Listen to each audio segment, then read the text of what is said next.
UDFന് വീണ്ടും തിരിച്ചടി. കടമക്കുടിയിലെ UDF സ്ഥാനാർത്ഥി LC ജോർജിന്റെ ഹർജി തള്ളി ഹൈക്കോടതി.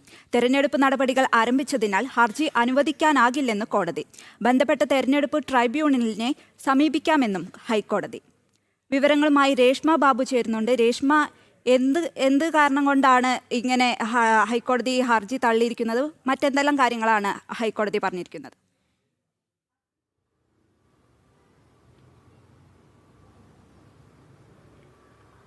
ശ്രുതി, കടമക്കുടിയിലെ ജില്ലാ പഞ്ചായത്ത് ഡിവിഷൻ, അതായത് എറണാകുളം ജില്ലാ പഞ്ചായത്തിലെ കടമക്കുടി ഡിവിഷനിലെ UDF സ്ഥാനാർത്ഥിയായിട്ടുള്ള LC ജോർജാണ് തന്റെ നാമനിർദ്ദേശ പത്രിക തള്ളിയ സംഭവത്തിൽ ഹൈക്കോടതിയിൽ ഹർജി നൽകിയത്. പ്രധാനമായിട്ടും രാഷ്ട്രീയ ദുരുദ്ദേശപരമായിട്ടായിരുന്നു ഉദ്യോഗസ്ഥൻ പെരുമാറിയെന്നുള്ള ഒരു ആക്ഷേപം ചൂണ്ടിക്കാട്ടിയായിരുന്നു കഴിഞ്ഞ ദിവസം ഇവർ ഹൈക്കോടതിയെ സമീപിച്ചത്. പക്ഷേ ഇന്ന് ഹർജി ജസ്റ്റിസ് PV കുഞ്ഞികൃഷ്ണന്റെ ബെഞ്ചിന്റെ മുന്നിൽ വന്നുവെങ്കിലും അതിൽ കൂടുതൽ ഇടപെടൽ നടത്താനാകില്ല എന്നുള്ളൊരു നിലപാടാണ് സിംഗിൾ ബെഞ്ച് സ്വീകരിച്ചത്. കാരണം റിട്ട് ഹർജി ഇനി നിലനിൽക്കില്ല, തെരഞ്ഞെടുപ്പ് ഹർജി മാത്രമേ നിലനിൽക്കുകയുള്ളൂ. അതുമാത്രവുമല്ല, തെരഞ്ഞെടുപ്പ് നടപടികൾ ആരംഭിച്ച സ്ഥിതിക്ക് ഈ ഹർജി അനുവദിക്കാനാകില്ല എന്നുള്ള നിലപാടും ഹൈക്കോടതി സ്വീകരിച്ചു. അതിന്റെ അടിസ്ഥാനത്തിൽ LC ജോർജിന്റെ ഹർജി ഹൈക്കോടതി തള്ളുകയാണ് ഉണ്ടായത്.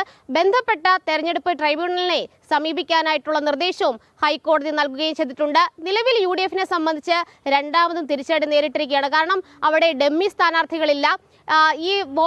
അതേ ഡിവിഷനിലുള്ള വോട്ടർ ആയിരുന്നില്ല ഈ നാമനിർദ്ദേശ പത്രികയിൽ LC ജോർജിനെ നിർദ്ദേശം ചെയ്തിരുന്നത്. ആ ഒരു കാരണത്താലായിരുന്നു LC ജോർജിന്റെ നാമനിർദ്ദേശ പത്രിക തള്ളിയത്. ഇത് പക്ഷേ രാഷ്ട്രീയപരമായിട്ടുള്ള ഒരു കളിയുടെ ഭാഗമായിട്ട്, അല്ലെങ്കിൽ രാഷ്ട്രീയപരമായിട്ടുള്ള ഒരു ദുരുദ്ദേശപരമായിട്ടുള്ള നടപടിയാണെന്ന് ചൂണ്ടിക്കാട്ടിയായിരുന്നു ഇവർ ഹൈക്കോടതിയെ സമീപിച്ചത്. എന്തായാലും ഹൈക്കോടതിയും LC ജോർജിന്റെ ആവശ്യവും നിരാകരിച്ചതോടുകൂടി, അല്ലെങ്കിൽ ഹർജി തള്ളിയതോടുകൂടി UDFന് അവിടെ മത്സരിക്കാൻ സാധിക്കില്ല. സ്വാഭാവികമായിട്ടും NDAയും LDFും തമ്മിലാണ് കടമക്കുടി ഡിവിഷനിൽ മത്സരം.